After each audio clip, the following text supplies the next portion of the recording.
Thank you for coming. For those of you who don't know me, my name is Samantha. I do our programming, marketing, community outreach. My voice is probably in your dreams. I'm not sorry for that. It makes you come into the museums. I do want to warn everyone I am recording this presentation, so be on your best behaviors. And if you have insults to leave, do it outside, not in this room. For those of you who haven't been to the museum before, this is the Cousins Ranch Museum. I'd just like to give a little bit of background. We do operate 4 museums across Grand County where we try to preserve to the best of our abilities the legacies of those who came before, skiing history, train history, mining history, ranching history, expeditions. And I'm always really excited when I get to bring in people who are not me to talk about topics, people that have maybe put in a little more effort than I sometimes do. I would like to turn it over to John and we'll go ahead and get started. And if you have any questions, I'm sure, I don't know how formal you want to be, but we're usually pretty informal. Samantha, how long are we going tonight? That's up to you. Okay. Typically, all right, we'll see how long we can hold everyone's attention. I should say, typically we run presentations for usually about half hour, 45 minutes, somewhere in that range. Okay. It leaves time for discussion afterwards. Okay. And for anyone that doesn't have a book and would like to buy a book, we can do book sales at the end. Those are all going to be run through GCHA, so I'll be back there, and then you can get a signature from the man of the hour. Alrighty. Okay. And if you need anything, let me know. I will be back here for most of it, but I'll probably pop up to the front and just make sure people aren't standing there waiting for me. Well, thank you for that nice introduction. And thank you to everyone who came here tonight. It's nice to get on this side of the Gore Range. I live in Vail, and I have done a few of these talks now on that side of the Gore Range, so certainly seeing everyone here, it's nice, it makes it worth it that there's sort of interest in this topic on this side of the Gore Range. Maybe I'll just tell you a bit about myself and how I came to be the author of this book about Gore, the person that Gore Range is named after. My family were Swiss immigrants to the U.S. and came into the area of western Wisconsin in the late 19th century as part of the big wave of German, Swiss, Austrian immigration into those rolling hills of western Wisconsin and eastern Iowa, which would have been considered difficult to farm because they weren't perfectly flat, like Kansas, but to anyone from Switzerland or the mountains, that's nothing, that's easy farming. And so my grandmother grew up in the 1930s hearing a lot of stories from her parents about those beautiful Alps and reading books like Heidi and things like that. And so she had my father in the early 50s and was never married though, and she had a great relationship with my dad's dad, but they didn't marry and they were separated, and he went on and had a different family. And when my dad turned 20-ish, she moved out here to Colorado to be closer to the mountains that she had dreamed of as a kid, and indeed found it to be a lot like that. And so my dad came with her for a while and worked on a ranch out here and stuff, but then when it came time for him to settle down and start a family, he went back to Wisconsin where he grew up. So I was lucky enough then to grow up with a grandmother who lived in Vail. That was like, having a kid, with that grandma in Disneyland or something like that. I mean, I could just go anytime I wanted and go skiing and visit grandma, and she loved it. She would put, I was one of those kids who would fly by himself early because grandma would put me on that plane if I called her and said, Grandma, I just want to come ski with you for, a couple of weeks during, my break from school or whatever it may be. So was very fortunate, and I remember a lot,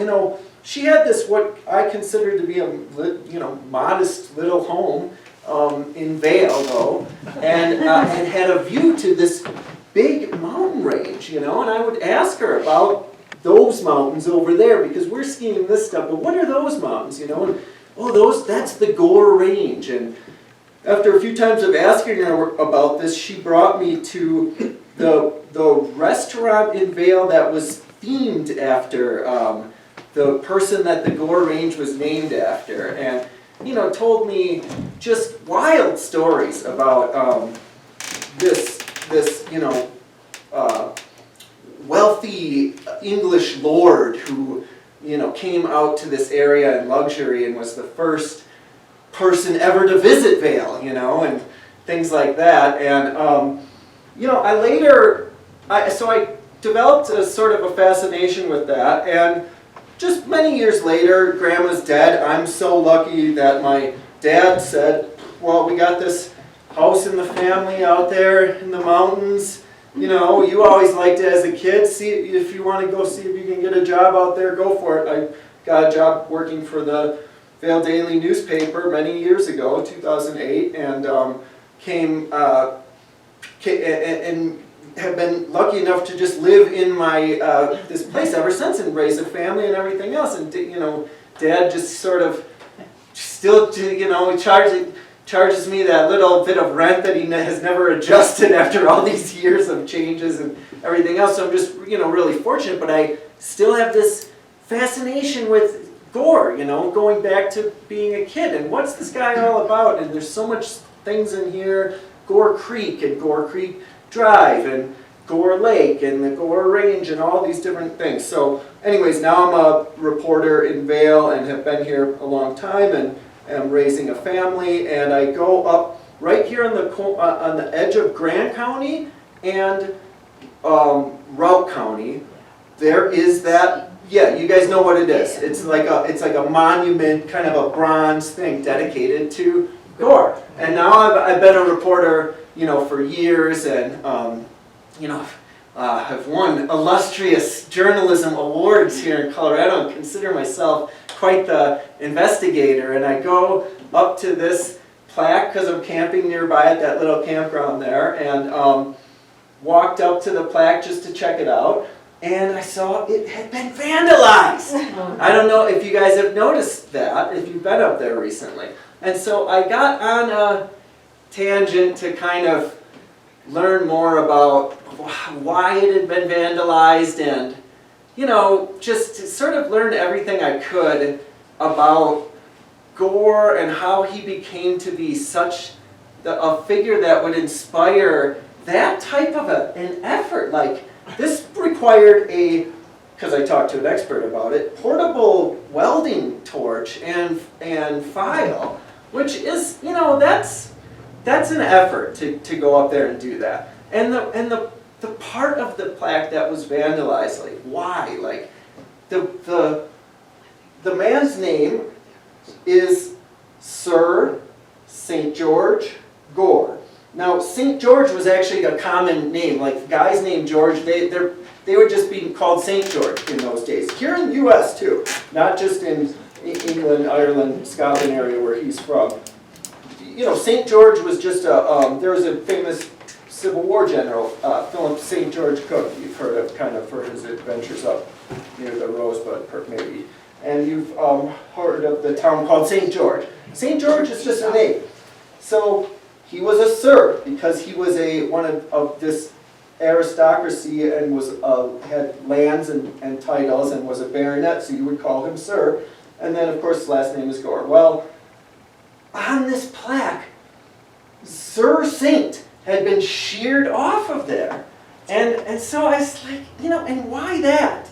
You know, and so I really kind of dove into trying to learn more. And what I learned was that all of the lore and the stories and everything I've heard was all not true, and was all based on that same restaurant. You trace the whole thing all back to that restaurant that my grandmother took me to, the Lord Gore Club, and the effort called. So we won't get into it now because this isn't a long talk. I've done like talks like this for hours, so I won't get into this. But it was a part of a theming effort.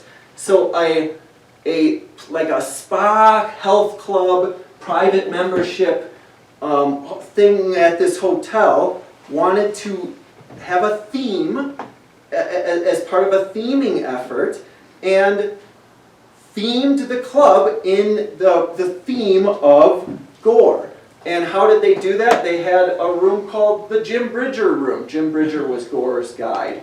And they had another room called they had a cocktail lounge, and they called it Fitzwilliam's Lounge, because Fitzwilliam was a guy who was believed to be with Gore. And then the restaurant itself, or the whole club itself, was called the Lord Gore Club, and the restaurant was called the Lord Gore Restaurant. And so the person who was hired to paint all of the pictures and everything for this theming effort, Jack Roberts, he had done so much research in painting all these pictures and theming out this club that he went, well, I didn't know so much about this guy, I may as well write this book.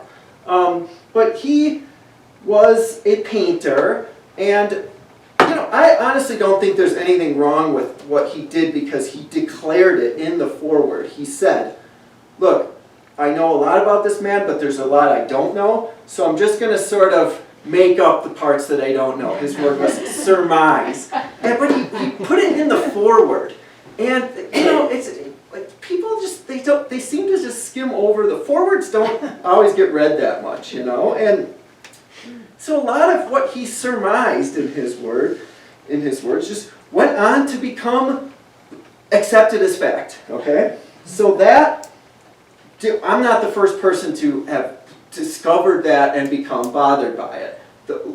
Not long after Roberts did his theming effort in the mid-60s, 65, 66, worked on this book for 10 years after that, and published this book in 77, it wasn't long after, probably mid-90s, when people started going, wait a minute, so what's true here and what isn't? Okay, you've surmised some stuff and you haven't. So this British guy comes along, Barry C. Johnson, baronet in an earth lodge, and he writes a book that is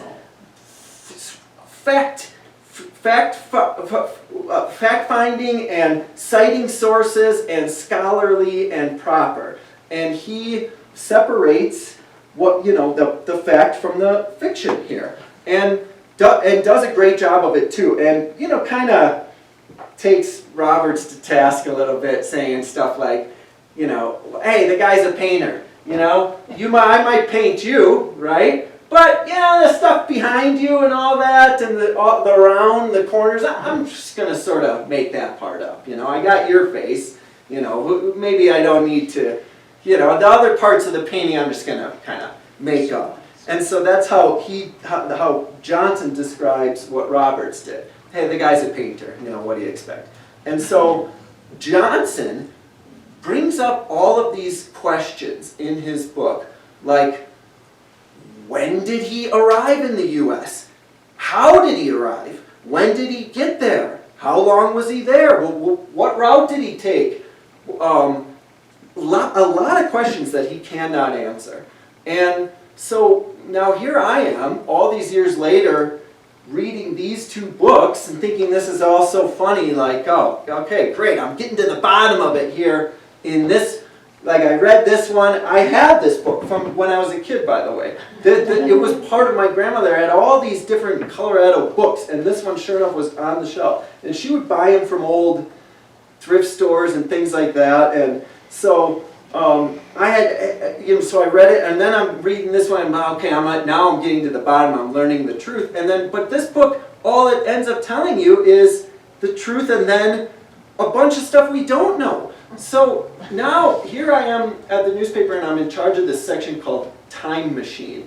And in Time Machine, you have to go, it's like, on this day in history, 25 years ago, 50 years ago, 100 years ago, here's what happened in this area.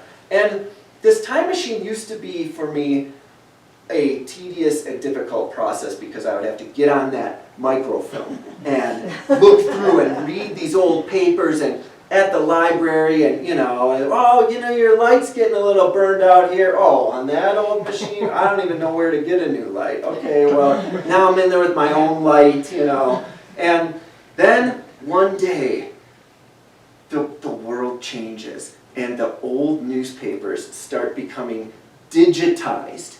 This has completely changed the way that we approach research now, because now the digitization doesn't just mean that all that microfilm is online somewhere for you to look at. It means that through something called optical character recognition technology, it knows what a P is, and it knows what an A is, and it's searchable. Searchable, that changes everything. Anything that you guys were maybe curious about knowing what happened, in 1950, I'm looking it up on Google. Google doesn't know 1950s very well.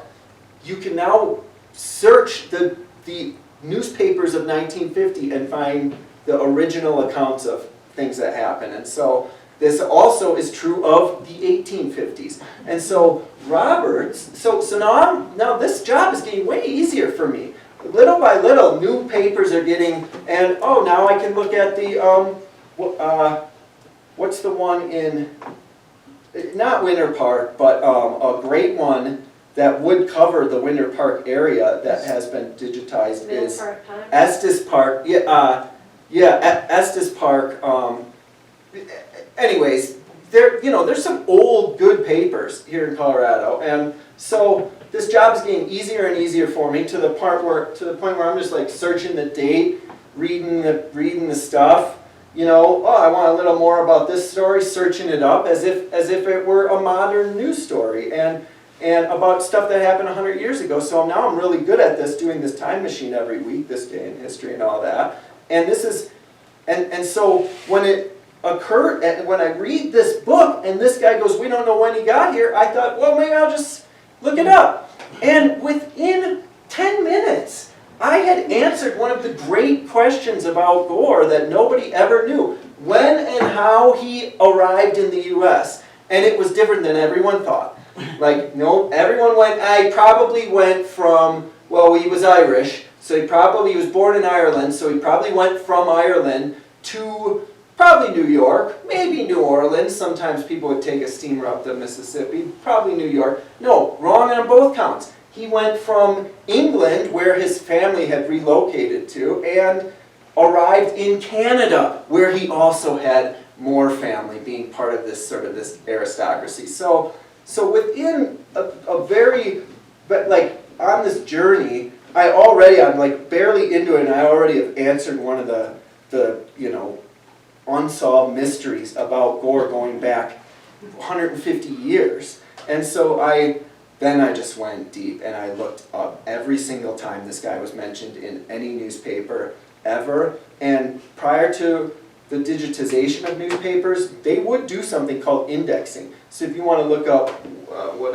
Berthoud, maybe not the best example. Yeah, maybe. You could search, and they would index. So a newspaper would have an index that would say, Berthoud, okay, here's a mention, page B17, April 29th, 1864, right? So it would be maybe indexed. So there had only ever been one article ever indexed with Gore's name in it, and that's the article everyone was citing and everything about him prior to my research. Well, I read through hundreds, and in my book I use more than 100 new original sources to piece together this man's life. And it's way more interesting than you'd think, and it's there's side stories of murder and him being one of the true, what history would consider villains of the colonization of Ireland, because he was an absentee landlord during the potato famine, leaving his lands to what were considered that these middlemen would sort of didn't have that same connection to the property as the landowners themselves, and would just sort of ring it because they kind of needed their cut. And so this potato famine, even though that Ireland had a net export, of food leaving the country at the time, enough to feed everybody, they these land agents were wringing this land and for as much as they could, and the peasant class was left to just basically survive on the one crop potatoes, so when it failed, mass death and starvation. And this all happens on Gore's land before he ever even gets to the US, okay? But then, so you know, one of the villains of history. But then, once he's here, the reputation that he seems to have gotten that would drive somebody to go shear his prefix off of his name seems to me to be quite unfounded, I would say. And a lot of it actually has to do with Berthoud Pass. So it's great. I didn't know that we would be standing under a Berthoud Pass. So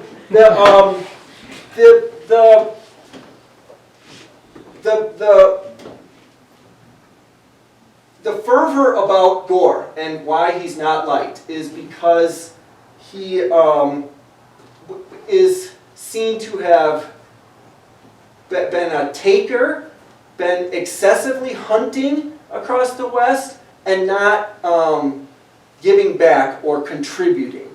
And so that is not those are not my words. That is the argument that is being made before the State Geographic Naming Board, who where people have approached the board with an effort to actually rename the Gore Range. And that's the argument that's being made, that if a landmark is named after a person, that person is supposed to have made a significant contribution to the area nearby. And also within that argument, you're seeing a lot of stuff like this. You know, Gore Range, someone just called it Gore Range one day, and then it got all these spin-offs. Gore Pass, Gore Lake, Gore Creek. Well, what has been completely obscured prior to my research is the fact that Gore Range is the spin-off. Gore Pass is the original name. Okay, Gore Pass was a narrow little footpath connecting Middle Park to the Yampa Valley, and Jim Bridger, who was one of the most brilliant guides of the West, really well-respected mountain man, could speak many different native languages, had great relations with many tribes, was able to navigate between these two areas. On one, in that time period, on one area, in the Middle Park area, would have been Arapaho lands and buffalo hunting lands, and in the other area, the Yampa Valley, would have been elk hunting grounds and Ute area. Now those two tribes were at war. I mean, that's we have a mountain called Battle Mountain because of these two tribes warring with each other and doing battle. And so Bridger, having good relations with both tribes and speaking those tongues, was able to work between these worlds. And when he arrived at one side of the pass with Gore, because he was Gore's chief guide, word got out to Gore, hey, we're hunting elk or buffalo now. We could be hunting the other one on the other side of this pass. Let's do it. Well, but it's just a narrow footpath. Oh no, sir, that simply will not do. We need to widen it. Oh, my wagons, my carts, my provisions. You know, so Gore orders this road to be widened, this pass. And Bridger says, it is documented, that he hired a tribe of 700 Indians. That was all he said. Didn't say which tribe, didn't say which way they were going. We honestly don't know to this day. So, but that's how Bridger said that road got built.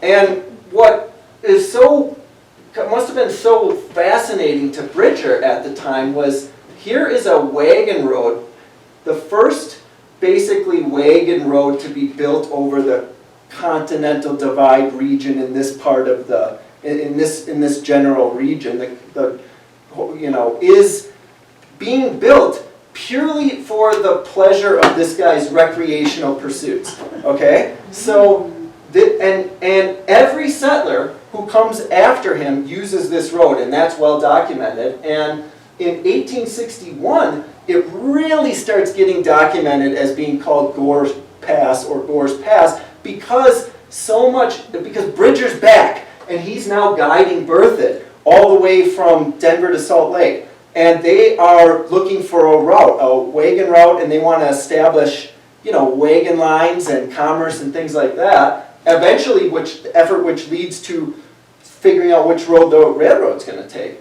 And so at this time, it starts getting printed and referred to as Gore's Pass because of the notoriety, but it's sort of taken as a foregone conclusion that it's always been called Gore's Pass. Now, Gore has been gone now 6 or 7 years, but he made this road, so just immediately after he left, it started being referred to as Gore Pass, the guy who built it. Anyone went, dang, wow, this cleared and graded road. Graded, not just cleared, but evidence of grading. Wow, what a nice road. Who made this road? Gore. Okay, call it Gore Pass. Well, so that is a significant contribution to the region. In fact, one could argue perhaps the most significant contribution you could possibly make is the term trailblazer derives from acts like this, where it opens up the area to future settlement and future settlers. And Berthoud used it, and General Powell used it, and General Powell is documented as using Gore Pass.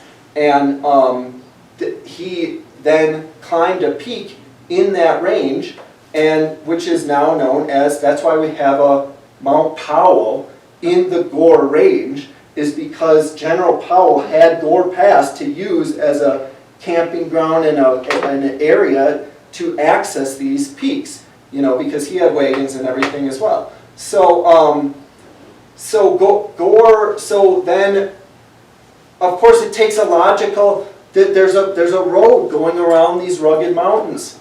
What's the road called? Gore Pass. Oh, okay, well, what are those mountains it goes around? To call it Gore Range. There's a lake there. Call it Gore Lake. It's got a creek coming out of it. Call it Gore Creek.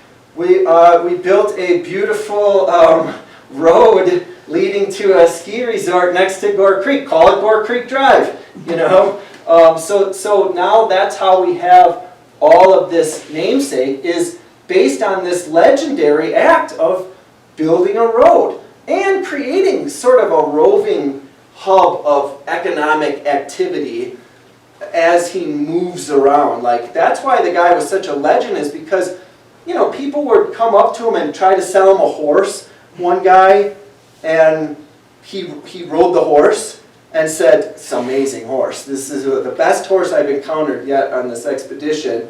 How much do you want for him? 150? I'm going to give you 250 because I feel that's what he's worth." Gore is documented doing stuff like this. Guy with on the expedition wagon driver. All right, I gotta leave. I gotta get back home. It's been 2 years. All right. Well, I need a lot of supplies and stuff. Can I buy several $100s worth of stuff off you to get back to St. Louis? Just take it. What do you got? How much money you got on you? $11. All right, call it even. He's documented lots of generous stuff like this. He's also documented as having generally good relations with native tribes, except the Blackfeet, who nobody really had good relations with. But he deliberately seeks out the Crow tribe because he's heard the legends of this particular tribe, and that itself is really interesting, and I don't want to spoil too much. But just even the motivation of why an eccentric English guy would want to visit the Crow of all people is really kind of fascinating. So anyways, they're up, he's near the end of his expedition. He gets in a fight with the fur traders who are going to let him build boats for him to get all of his trophies and all of his stuff back down to St. Louis, down the Missouri. And he gets in a big fight with those guys. They're trying to extort him, he thinks. So he just takes all of his stuff, like not all of his stuff, but a majority of all this stuff that he was trying to get down and everything besides what he basically needs, and just burns it in a big bonfire. And then he's thinking he's just going to take the next steamer out of there, but the steamers are done for the winter. Now he has to stay there all winter. And the Hidatsa tribe is watching this and going, good, you guys gotta see this. Like, now the guy's burning all his stuff. This guy is amazing. So Chief Crowsbreast of the Haditha tribe just says, oh man, you're stuck here the whole winter? Take my Earth Lodge. And that's where we get the baronet in the Earth Lodge, which was the title of Barry C. Johnson's book. This is the fact-finding researcher, properly done. What he thought was the most interesting part of everything is that fish out of water scenario of Gore living with not much. But all that's to illustrate the point that he had good relations with native tribes. Okay, how about this one? But he was just hunting for sport. He didn't take any meat. Okay, I'm sure that a lot of the hunting was done for sport because he is said to have killed thousands of animals. But keep in mind, he's out there 3 years with a party of 40 men.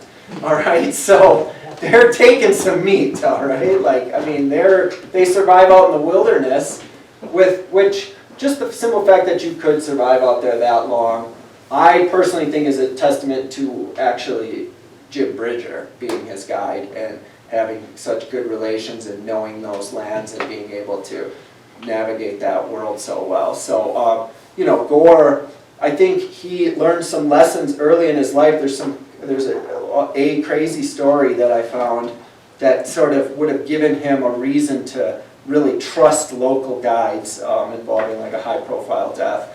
And so I think that in general, in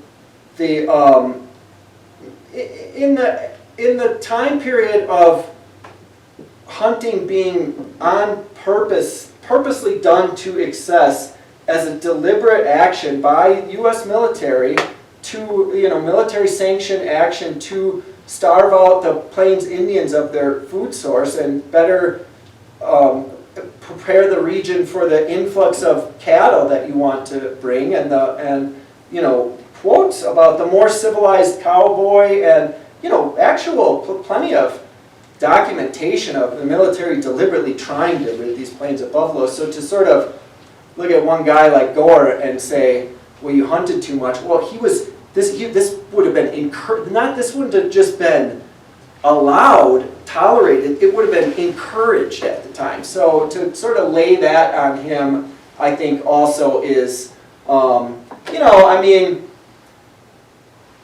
he by the end of his life, I think he would have looked back on all of these animals killed and yes, said probably too much. But I think by the standards of the day, he would have been one of so many people who one of the things I write about is like the friendly competition between these guys when they were hunting back in Britain. That was all well documented up in the Scottish Highlands, and my God, the numbers and the tallies of these guys' hunts and the competition with Mr. Winslow. The newspapers don't even say his first name. Mr. Winslow. He was the local in one of these Scottish moor towns. Nobody could kill more grouse than Mr. Winslow, and just these. The amount of stuff killed, it is excessive, but I think it's just sort of one of many, and so a lot of that stuff that action today to rename the Gorge, I think is based on faulty logic he did make a very significant contribution to the community, he built Gore Pass, and then B, to sort of lay that on him. I mean, think of all the excessive hunt. I mean, look at Buffalo Bill. Buffalo Bill actually considered Gore to be sort of one of his rivals. So, anyways, then the last thing I want to say about all that is in here I am. Well, ordinarily I'm doing this talk in the Vale area, right, where you have Gore Creek running right through town. And so, what is Vale? It is a town that caters to wealthy tourists from other countries seeking outdoor recreation in the Rocky Mountains. What was Gore? A wealthy tourist from another country seeking outdoor recreation in the Rocky Mountains. So is this thing not named properly, or is it the most perfect name you could possibly have? He was the first. He was the first tourist. He was the first wealthy tourist. He was the first tourist. He really was. The first, if your conception of a tourist is someone coming here from out of town into the mountains, primarily seeking outdoor recreation, and oftentimes wealthy, that was him to a T. So they loved that. That's what the publisher chose to put on the back. Colorado's first tourist, So, okay. I don't know how I'm doing at time, but do we have any questions? Is that restaurant, sorry, Yeah. is that restaurant that you used to go to still there? Well, yeah. Oh, great one. Okay, so yes, the Manor Vale, it is no longer that private club that they wanted to have. All that stuff is still there, but it's not private anymore. And the restaurant, in around 2014, 2015, I was working at Vale Daily at the time. One day I caught the story, or one of my colleagues, the Lord Gore Club, they're calling it, they renamed it. I forget the name. They renamed the restaurant. It's just time to get away from that Gore stuff, and kind of didn't think much of it at the time. And now I know all of the little parts within the restaurant, like all these memories have come back. I know where the different paintings of Gore were hanging, what was the Jim Bridger room, what was Fitzwilliams's lounge. And it's not called Jim Bridger room. All the paintings have been removed. It's not called Gore, so there's no reference hardly at all to it anymore, but there is one. And it's really funny. So back to our guy, Jack Roberts. He dug up a good, in his research, his more limited research that he was able to do, he dug up a really good excerpt from the Rocky Mountain News, which in the late 1800s, it had been 40 years since the Gore expedition, and but the road's still being used, and the news makes a call out, hey, does anyone know anything about this guy Gore? We want your stories. And the son of one of the guys who was on the expedition writes into the Rocky Mountain News and says, my dad was on the expedition and my uncle, and I myself was very young at the time, but I was also invited to join the expedition. And when I went and I interviewed, it was two British guys. It was Gore, and he was with a guy whose name is Fitzwilliam. And Roberts figured out who Fitzwilliam was. And Fitzwilliam was a guy also from a lord from England, somewhere, Great Britain, maybe Ireland also, probably more likely, honestly, just the way that the wealth was at that time. But Fitzwilliam was doing this expedition of his own, hunting through the West. He had begun way up in the Northwest and had made his way back to St. Louis and had crossed paths with Gore. And indeed, this young man did see the two of them together in a room. And Roberts was able to figure that out. But Roberts just sort of, I don't know why. From there he goes, Fitzwilliam must have joined Gore on the expedition. And he spins this whole story about how it wasn't just Gore, it was Gore and Fitzwilliams. And Johnson goes, well, I can tell you one thing for certain. Fitzwilliam had a very important event to attend a few months later, his own wedding, okay? So I don't think he could have been with Gore for more than a few months. Well, now with the digitization, I found the exact date Fitzwilliam left and how he got out of here and his route and everything, and they just happened to cross paths in St. Louis. So they got together, perhaps Fitzwilliam inspired Gore to do his journey west. He had just been out there, it's very likely, and Gore ended up going to some of the same places Fitzwilliam had just been, but Fitzwilliam wasn't with Gore. But if you read The Amazing Adventures of Lord Gore, you'd think Fitzwilliam was with the whole time. You'd think it was one of his boys like Bridger, Gore, and Fitzwilliam. So if you were theming out your club, you'd have a Jim Bridger room, a Lord Gore room, and a Fitzwilliam room. And you can go to Manorvale today. All this stuff is so dead and gone and buried, but if you sit down at the bar and you have a drink, it's called the Fitz Lounge. Where did the Fitz in Fitz Lounge come from? The one guy who wasn't even with on the expedition. Okay, so I have a question. Why is the memorial? Why did somebody ruin that? Yeah, I posit a theory as to why. So, here's my theory as to why.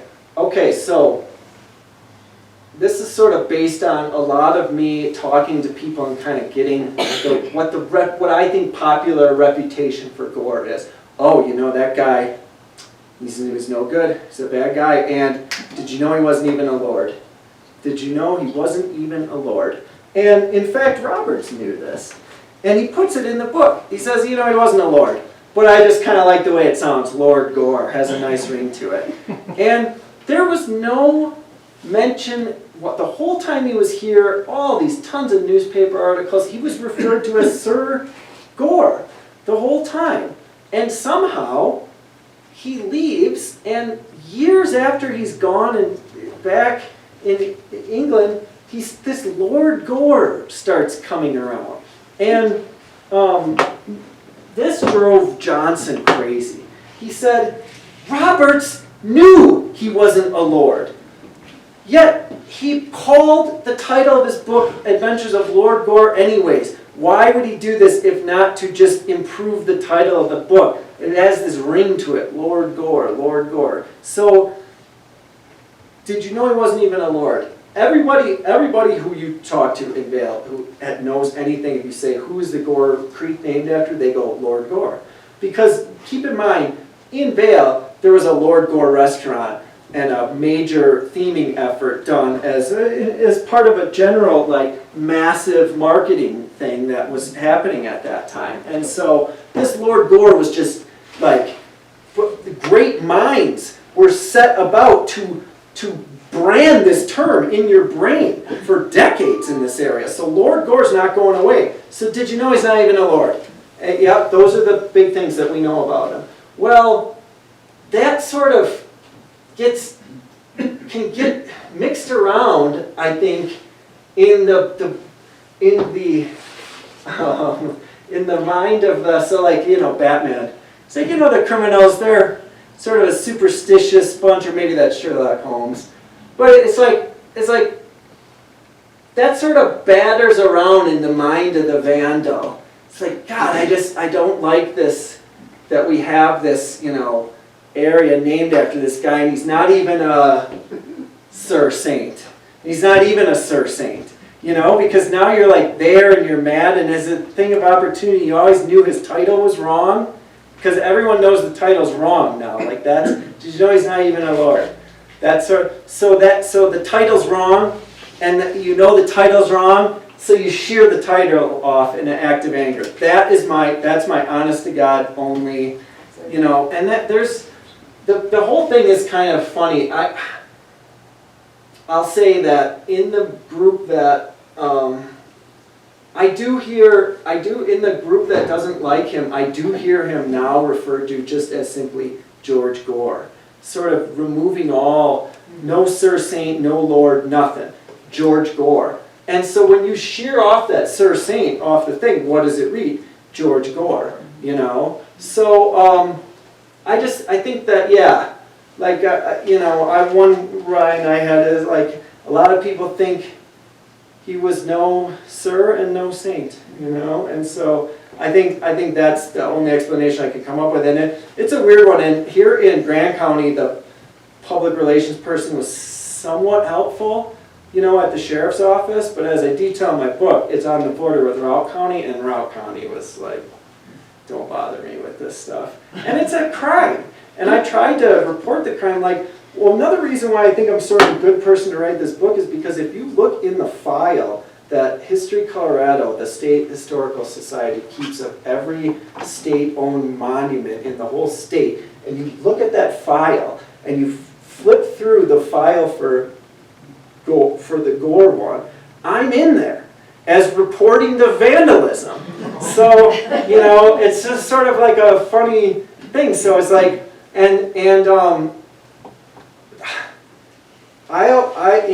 my book, in the last chapter is about my investigation of this crime, and you're not going to believe what happened with this group that's supposed to be watching over these monuments. A scandal, I will say, a scandal.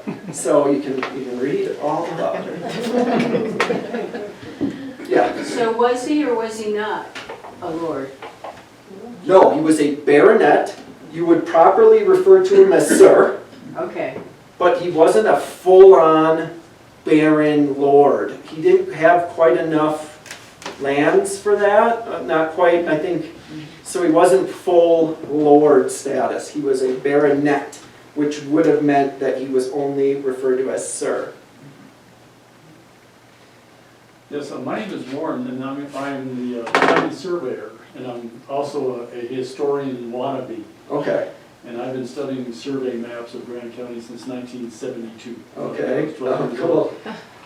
My take on everything you just said, when this first came up, the Geographical Naming Committee, which I get all of their minutes, they send it to me by email and announcements for all of their meetings, and I'm signed up to zoom in on any one of them. You take any map, and let's just say the golden age of mapping in Grand County was between 1860 and 1880. That's when most of the surveyors came through. They would make maps, various places, and they would have a bunch of lines on them. And no one had any idea what those maps meant until the surveyor put names on the maps. And it was a professional exercise. And the maps that we've followed today are dated from Byers. Byers made maps of several townships in Grand County, and they're very professional works of art that we all abide by today. Right. Legally. Yeah. And so, just to put one of thousands of examples, the Hayden, the great map maker of all the Rocky Mountains, was coming through Colorado, and he named one, and this is in 1877, he named one mountain Mount Republican and one mountain Mount Democrat. They were not political, it was a professional procedure. And in those days, there was a big difference between Republican and Democrat, so it was obviously not political. And so Gore started showing up on maps just to put everybody in perspective. And just like Byers named the first road over the Continental Divide, he called it the Boulder Wagon Road. But that's how you figure out, that's how you can read a map. And I just wanted to make a personal statement. The entire process of renaming the geographics, the Geographic Renaming Committee, I call it the Geographic History Butchering Committee. I just cringe when they talk about renaming things. They're butchering history itself. Let me just, how about this one? I got one for you. Hold on, let me see if I can remember it. It was Istanbul, now Constantinople. Even old New York was once New Amsterdam. What do you say to that? I mean, but you know what I mean? Like, there is a counter argument there that stuff changes. Even old New York was once New Amsterdam. It was Istanbul, not Constantinople. Yeah, I mean, I think, yeah, like, I don't know. I like to fall back in good old democracy, you know? Put it to a vote, you know what I mean? The Grand County Commissioners voted that Yeah. the changing of the Yo, whoa, or 3-zip. Vale's mayor was in favor of it, read this book, went to a town debate, and publicly stated that she had changed her mind about it. Yes, and I read that also. Yeah. Anyways, so, I'd like to hear your thoughts about the whole, when something happens right on a boundary line of two counties, how each county is able to just go like this and not, and like, you know, I mean, what's up with that? Like, whose monument, like, the monument was vandalized. I called it in. Neither one of these agencies wanted to. Grand was a little better. They sort of said, oh, we'll look, you know, kind of, Raw was just, they didn't. I detailed the exact communications in the book, email, like word for word, but yeah. I don't have any more numbers to perform. Warren, in your survey research, are you familiar with the Kingdom of Breckenridge? I am. Because that's fascinating. Most people aren't aware of that story. And I probably am going to butcher this, but you know, the original Breckenridge turned into a Confederate, and when that happened, the town of Breckenridge renamed it after a miner. Renamed the town of Breckenridge after the miner. Respelled the name, and they thought that was more copacetic with the northern. We're a northern free state. But were you aware of when they had the Kingdom of Breckenridge sign on the entrance to Breckenridge and why that was there? Yes, and you know, the Spanish land grants left out a little gap, and over time, what the French sold to Jefferson, and there was a gap, and I don't know the details, but I'm very aware of it.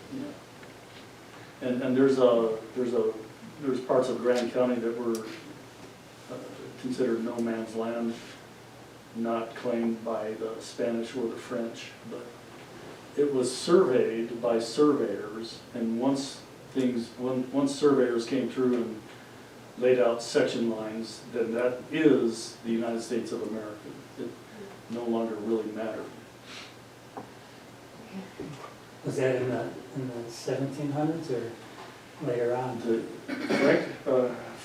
William N. Byers was a federal surveyor who surveyed several townships between what is now Hot Sulphur and Kremlin in 1868. Okay, yeah. Are any of those maps available? They have been available as soon as the surveyors made the maps and signed them off, and they were in Washington, D.C. The federal government sent wagon trains of settlers out.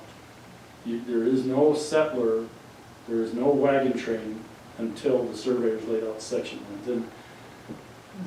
And for many years, you could go to Denver to the BLM, what was then the GLO office, and look up every one of those maps, and they're absolutely the official map of the United States of America.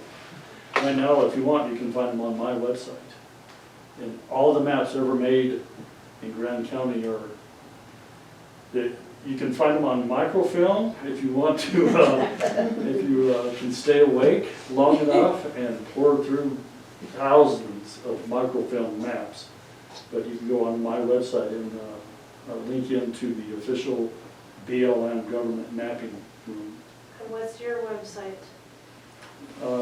Go to Grand County website and you'll find the county surveyor. Okay. Cool. So maybe I missed it, but how did Gore even get to Middle Park from? Oh, yeah. Well, there's a lot to just before even getting here. Like, he arrived a year before anyone had previously thought. Like, I was able to uncover that he had been in North America a full year before anyone ever knew. So, he hunted in the Great Lakes region of Canada. He traveled by train into Chicago and down into St. Louis area. He traveled by, then he traveled by wagon train into Westport, which would have been, you know, the Battle of Westport in the Civil War. It was like the biggest battle fought on west of the Mississippi River. It's Kansas City, basically. It's Kansas City. But it was called Westport at that time. And there's a really interesting thing that transpired there in Westport because he visited one of those boarding schools for the indigenous tribes, and he himself, back in this boarding school concept, there hasn't, as far as I have not found any other historians who've really looked much into how similar the boarding schools that were meant to civilize, air quotes, the native indigenous here in the U.S. were to the boarding schools that the English colonizers had set up in Ireland to do the same stated purpose, to civilize these, you know, wild Irish, you know, natives. And Gore had one of those boarding schools on his land in Ireland, and then he visited one in Westport. And I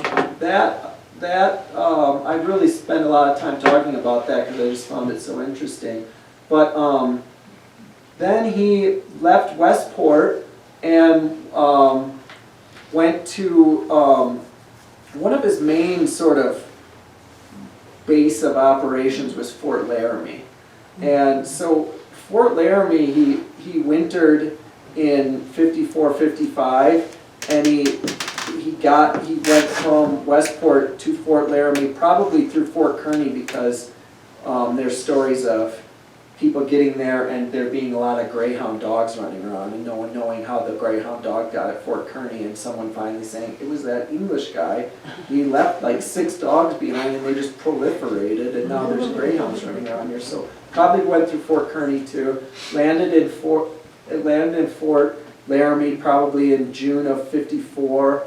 Came from there, it hasn't, the only like really piece of like hard evidence that we know is that he definitely was here because we have Gore Pass. We have this major piece of evidence. They actually carved their names on top of an aspen tree, and Berthoud and those guys came and found the carvings years later. And like it's hard evidence that Gore was here. But what route he took and everything else, we don't really know. But I posit a theory in my book because there's 3 different people that say that this group went all the way to Fort Bridger, which is in the corner of like Wyoming, Utah, and Colorado. So I posit the theory in the book that they actually went all the way to Fort Bridger, which would have been consistent with Bridger kind of wanting to check on things there. He is having problems with the Mormons, and then going. And then I could just imagine Bridger convincing Gore, like, hey, let's just go out in this region. And then going back up the Grand Valley, which Bridger would have known really well, and arriving in Yampa, and then building Gore Pass from west to east. I posit the theory in my book that that's actually how it got done. Anyway, so that's, and then from there they went back straight up to Fort Laramie once again, and they kept continuing up from there through a lot of the areas that the Army would later be entrenched in during the Sioux Wars to follow. And Gore really overlaps with some of these, remarkably, with some of the things that major incidents of history. So the battle at what was called the Battle of the Blue Water, but now it's known as the Harney Massacre. Gore is talked about in the journals of one of the soldiers who was there at this Harney Massacre, which was one of the earlier skirmishes in the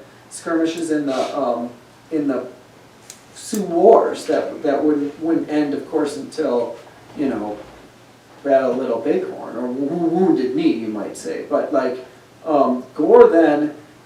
He's right nearby. One of his guys goes and translates between the tribes and the army, sort of seeming like trying to maybe calm hostilities. And then they go, what are you doing here? He goes, I'm with this guy Gore, you know. And they go, yeah, he said he was with this guy named Gore. And they wrote it, you know, it's right in the journals. Battle of Blue Water, Harney Massacre. Then a few years later, he is there. They claim that they found gold in the western part of the Black Hills, which is, so this discovery of gold in the Black Hills now is rumored, the rumor just goes spirals and spirals and spirals. And there was another, like an old Spanish father, an old Spanish missionary guy who also claimed to have found gold in the Black Hills. So between Gore and this guy, by the time Custer arrives,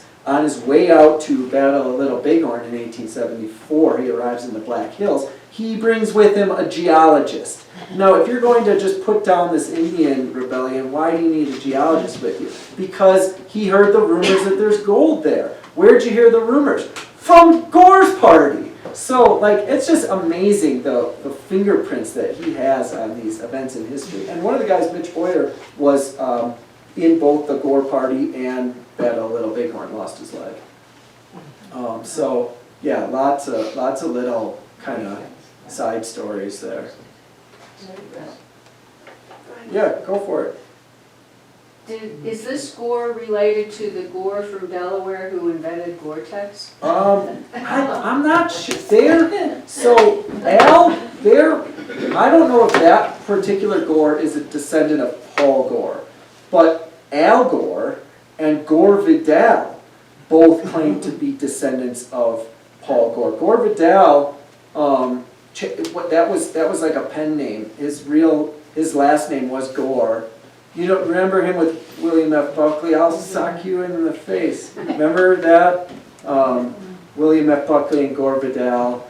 Then Gore Vidal, then later when Al Gore started becoming a political figure, Gore Vidal traced their history both back to Paul Gore, who is related to Gore, our Gore, and also is Paul Gore was the guy who arrived in Ireland at the time of the quote unquote Reformation of the late 1500s, when Protestantism was taking over the Church of England, and they had a new cause to go colonize the rest of England outside of Dublin. They had the Dublin area, and they famously had a wall around it, which was the Latin word palus.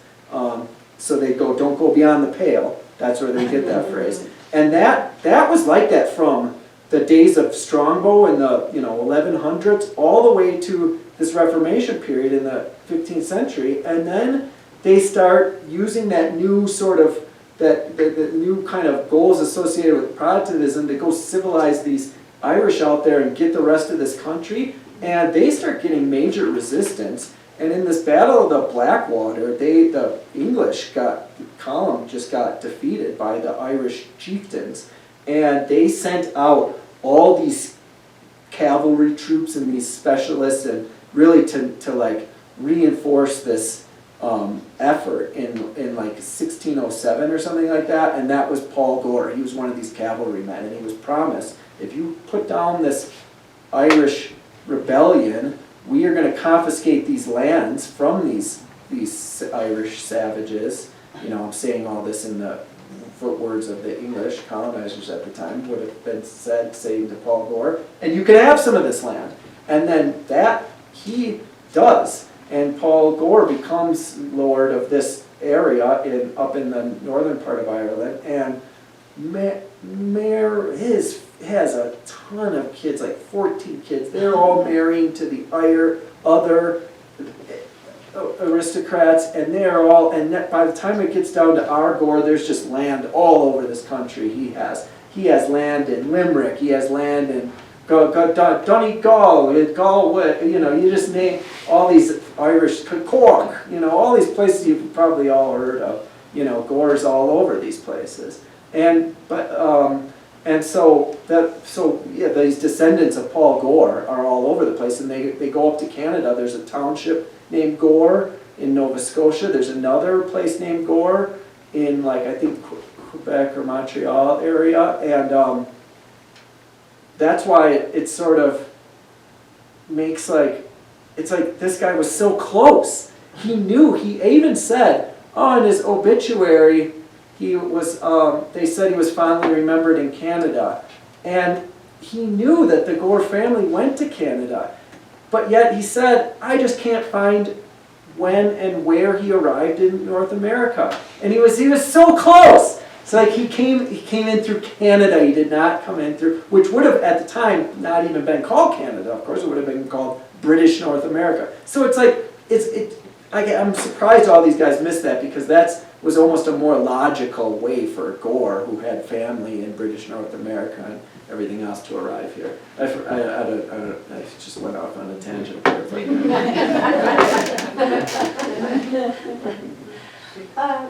On our Gore, are there other places that are named after him on any of his other travels? No. And there is a place in eastern Missouri where he is rumored to have killed 8,000 birds, where he visited on his first trip to the U.S. in the 1850s and his previously undiscovered second trip to the U.S. in the 1870s that no one knew about. And he only overlapped visitation in one place, and it's New Madrid. I was telling you about how, like, my family in western Wisconsin there, and Wisconsin is like those rolling hills, and it's just like this. Like, the place I skied as a kid is called Tyrol Basin. And just like, I live, like, now, my family is from Interlaken. 2 neighborhoods down from me in Vail, they call the neighborhood Interlaken. And you have there was a town that I lived right next to called New Berlin. But you didn't call it New Berlin, you called it New Berlin. And so there's this place in Missouri called New Madrid. And Gore loved this place, and he visited there on both times of his expeditions.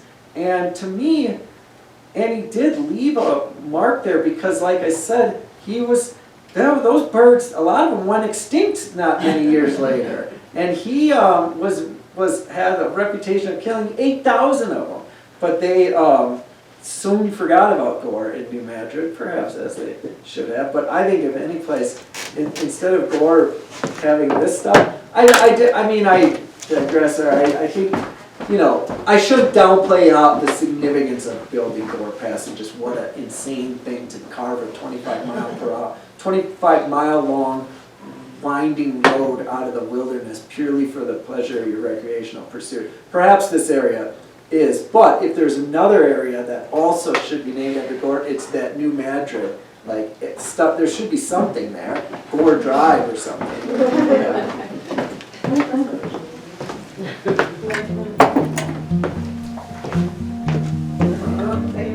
Yeah. Yeah.